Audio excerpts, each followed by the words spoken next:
আরে ভাই, এই মৃত্যু যেন আল্লাহ কাউরে না দেয়, কলিজাটা ফাটিয়ে যাবে,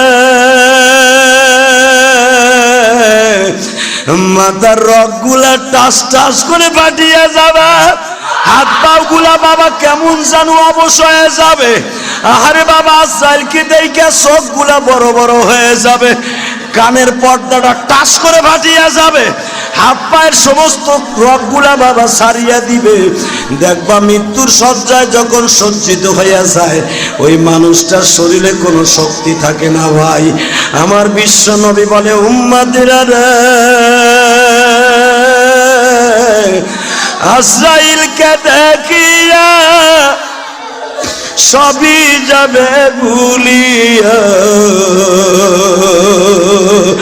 মৃত্যুর কথা কখনো তোমরা ভুইল না, ভুইল না। ও আমার বাবাজিরা, এখন দুই ফোঁটা পানি দিয়ে আমার আল্লাহর কাছে পানাহ চাও। আল্লাহ সুখে রাখো, দুঃখে রাখো, বেঈমান করে মাইরো না গো। আল্লাহ না খাওয়াই আমারও কষ্ট নাই, কিন্তু বেঈমান করে মরতে চাই না।